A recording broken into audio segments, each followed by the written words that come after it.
All right, Neal, here we are again, man. This is our second podcast. I got to tell you what happened today. So I had a student that come in from 2007. Wow. 2 years after we opened, right? He came in, and he was talking about, God, you guys have gotten so big. And I'm like, really? He goes, I remember when you guys were here. Remember when we had one room, right? Remember? You were in the front, and then we had the one room. We had the office there. Yeah. You ran the front. We did everything. Yeah, right. It's you and I. And you did some teaching too. Absolutely. Well, I had time. Yes. You show I like classes. Not the kids. Yeah. Anyway, but Ed, speaking about that, this business is going to be 18 years. I know. I can't believe it. On July 7th, we opened up on July 7th, 2005. Right. You know, people ask me, so how did you and Neal get together? And how did we start this? Man, remember with Dave Harris and... So, yeah, it was on that year of the phase when I was in Boston. I was a Kempo karate teacher, Parker Kempo, right close to the black belt in Kempo. And I came out here, and the karate was so watered down. You know, we had a blue-collar school with a lot of contact, a lot of action. I couldn't find any in the training. So someone told me, check out Krav Maga. So I did a search, where I found this school out in Fremont, SDI, and I remember I called and I spoke to him, and he said, come on down.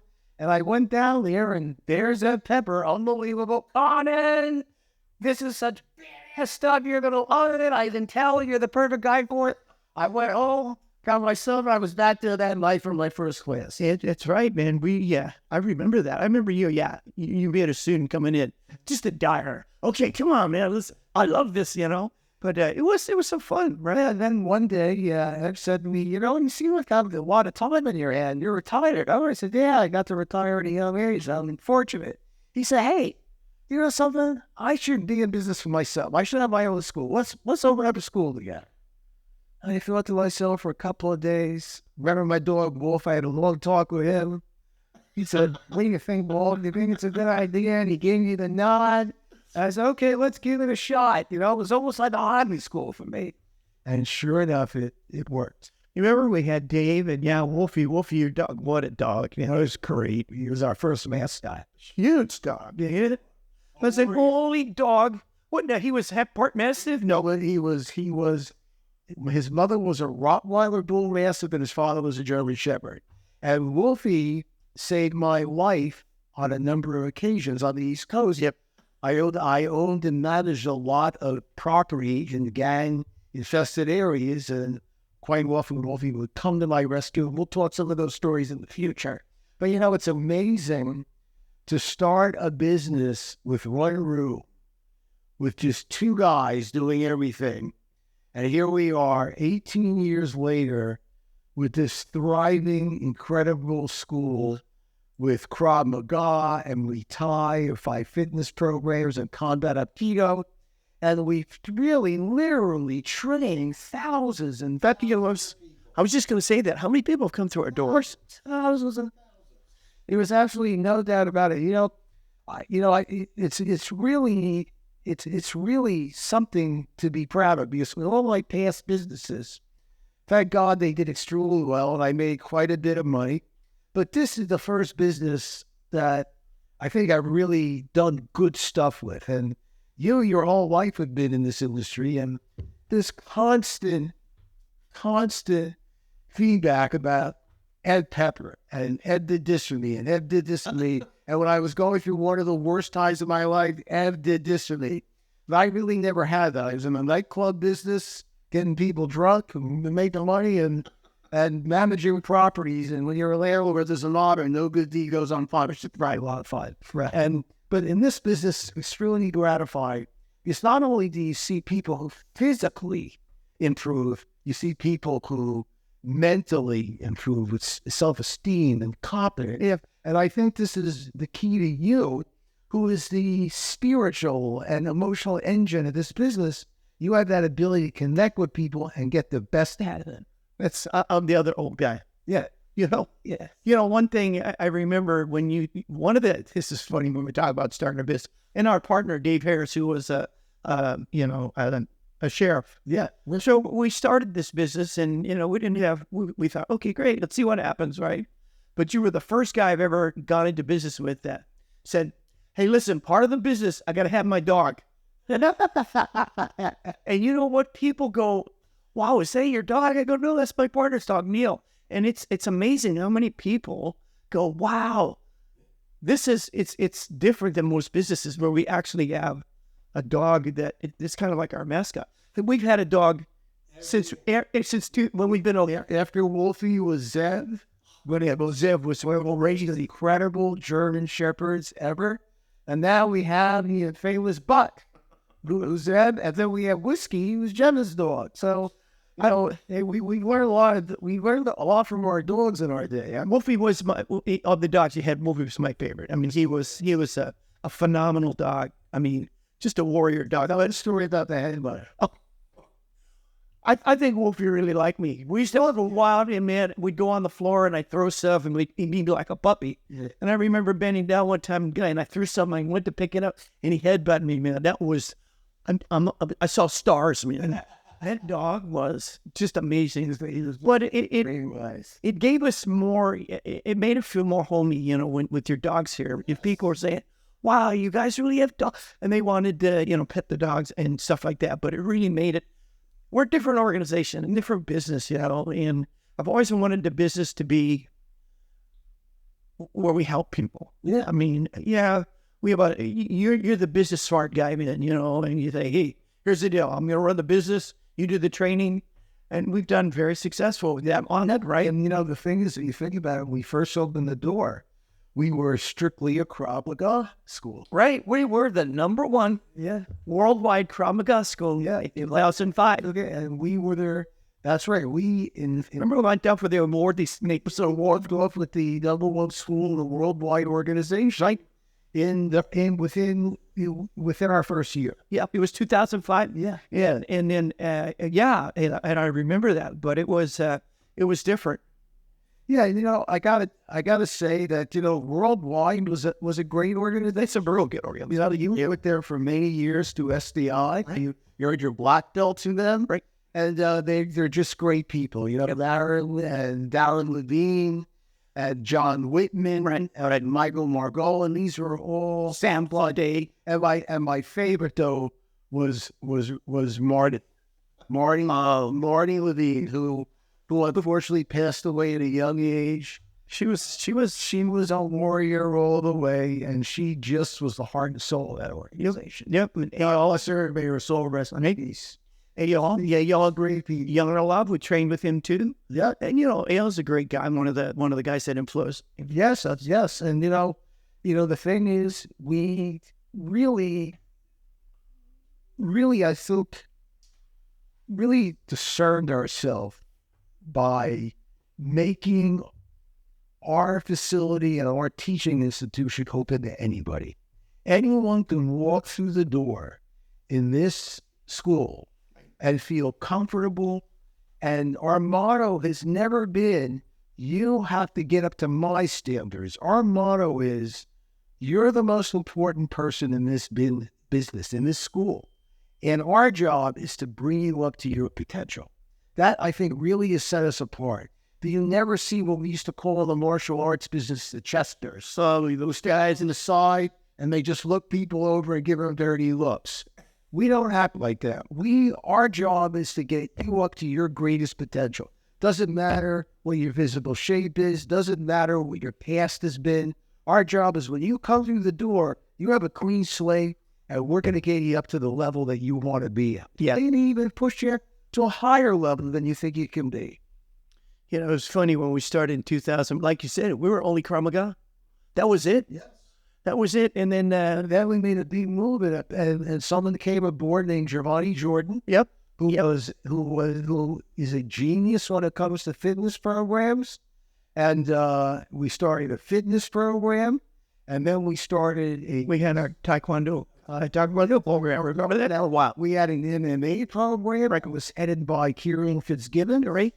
And, you know, the thing is, one thing we learned from Kieran was the importance of diversification. That if you just stick with Krav, That's great, but you're missing a lot of people who want to do other things. Yeah. And we diversified, and eventually Kieran moved on to his own school. And the other thing I think you and I are very proud of is how many other schools have spawned off of ours. Yeah. People that were with us as our instructors starting their own successful businesses. Yep. And, say there's one thing you and I have never done has pulled the control card on people. You got to stay with us. It's not right.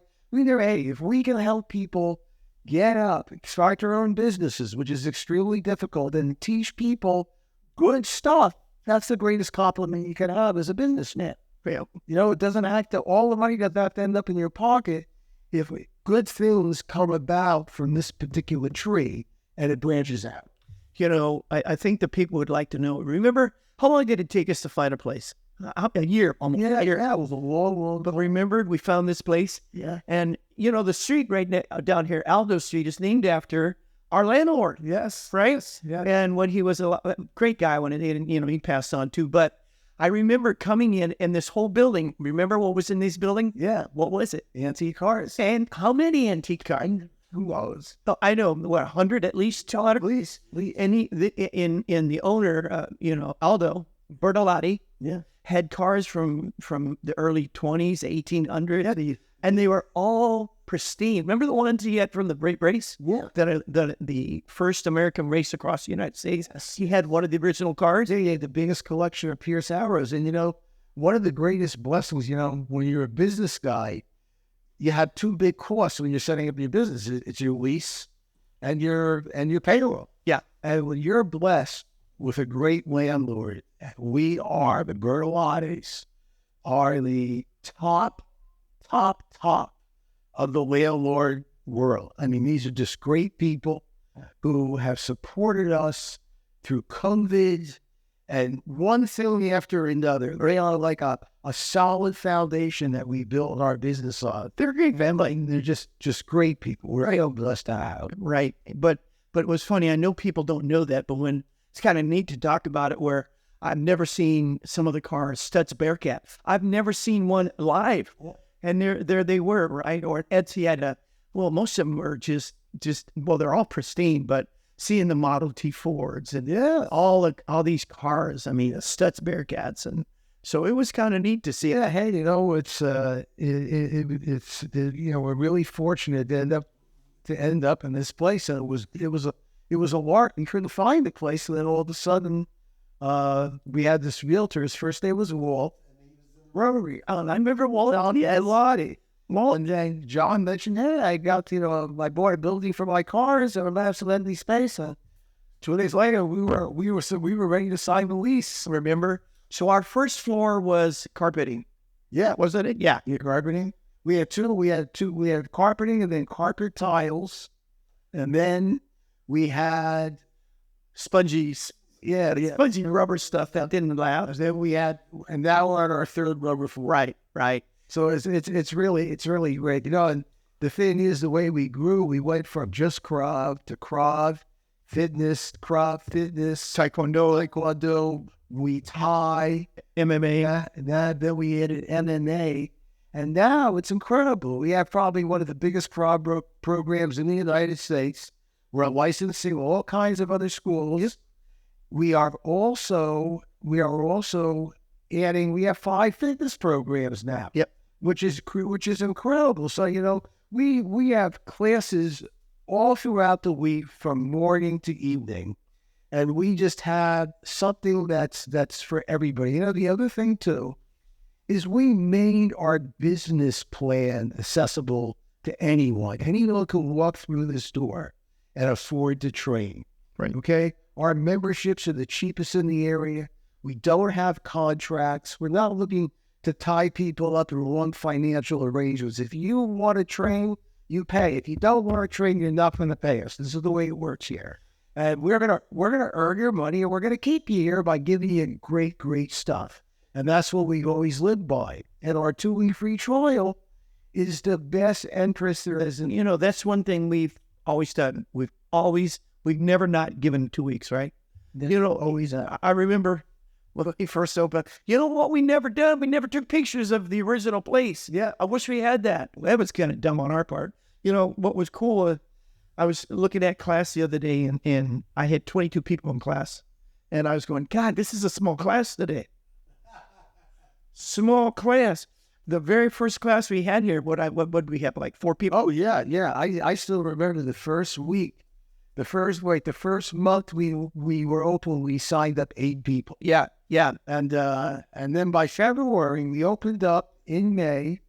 Excuse me, we opened up in July, really. And in May and February, we broke even. Right? So we were managing a tight business. Right. And we were growing. We had about 100 steams at that point.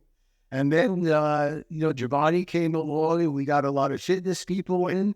And then we just kept growing and growing and growing. And I think one of the key things is we had the foundation, we had the knowledge base, and we had the grit to survive COVID.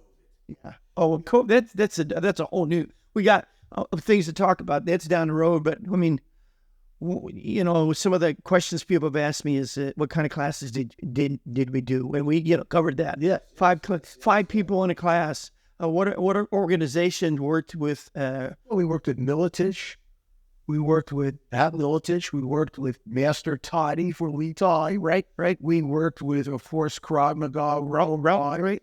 Okay. We did some work with Eyal Yanilov, which is Krav Maga Global now. But we've also worked with, I think, one of the premier guys in the industry, a guy named Todd Patiri. Yeah. With CDT, and all his off-sheet training programs. So, we also had a guy here for a while named Stan Kendricks, who had a jiu-jitsu program going here, and Stan was a great guy. And that's another guy started his own program. He's not very successful, but we were not competitive with even folks in the Krav Maga world. Okay, we have our niche here. We can stand on our own 2 feet, and anything that we can do to work our harmony with other organizations, we do. We're not cutthroat business folks. Now, again, people have asked me, what were some of the... Remember the Fit Challenge? Yeah, yes. We should bring that back. It was great. For those of you that don't know what it is, the Fit Challenge is, it was a fitness challenge, so we got teams of 5, right? Yeah. And it was based on, number one, gave them, how many, was it, a month or 2 months, or what was that? I can't remember that. But we gave, we gave them, I think, a 6-month membership. No, but what I'm saying is, what were the parameters for, they had to have, it was 5 members per team. Yeah, and it was overall measurement of body fat, general weight loss, and then there was an actual challenge. Yeah, the competition. The competition where we clocked them at different things or counted repetitions, and then we added all that along with the weight loss and body fat loss, and that was the winning team. That was very successful, and I think that would be awesome to do that again. People are really into it. Yeah, they were in, and I think that would be something else for us to really do. But it's funny, I'm looking at this list of questions that people want. They want to know what some of the difficulties. Okay, you mean when we started? Yeah. Well, of course, there's always difficulties, right? I think the major difficulty in this industry is prima donnism. I mean, it's just loaded. Is that a word? Prima donnas? I mean, right. Okay, that's a Neal catch there. Prima donnism. Prima donnas. It's a Jersey word. There's just a lot of people who are empty bottles. There's a lot of hot air. They pray around like they know everything and they never do anything wrong. And when you're dealing with people like that, regardless of what industry you're in, it's problematic. Yeah.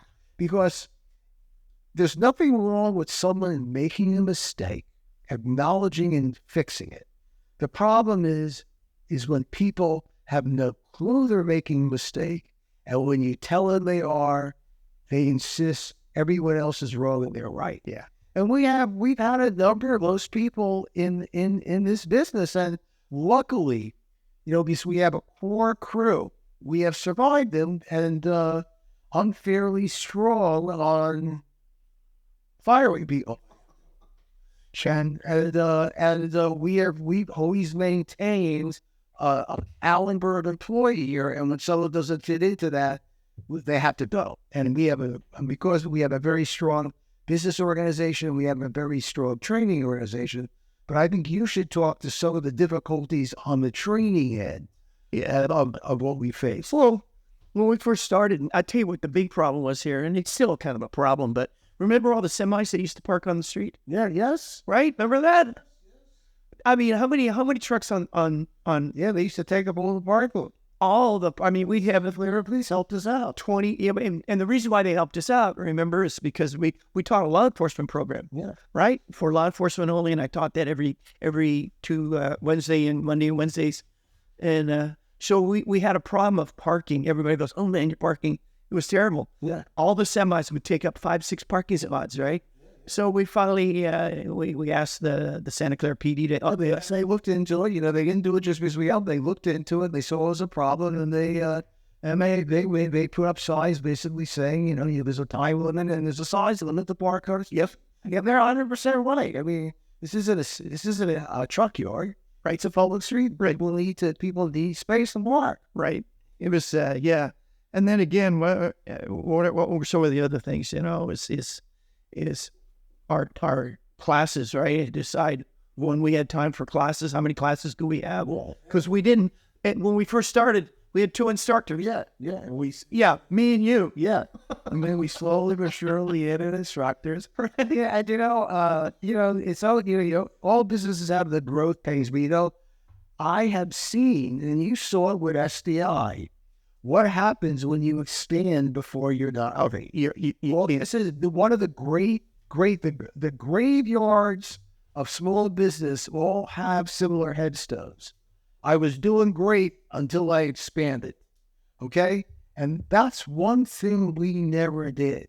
We stayed localized, centralized, where we contain quality. We expanded right here from 1 slot to 3 slots. And we're satisfied with our lot, and we're making ourselves better and better. And our expansion came in the form of new revenue streams, more seminars, 5-day lessons, our Krav Maga licensing program, which is really starting to take off. And then during COVID, rather than sitting on our hands and crybabying like a lot of organizations did, we got PPP loans, and we invested in our video. Not video equipment. We invested the PPP in our employees, and then we used our residual money that we saved over the years to buy the equipment we needed to do an online studio. Well, we built a studio. Yeah, and we built a studio, and we also launched an online platform. So now we have ASD online, right? And hundreds of people have trained on it. Okay? So we have income sources and income streams coming from all different areas now. So it is really, really made a difference. We got great instructors now. Yeah. But I mean, starting 2 instructors, me and you.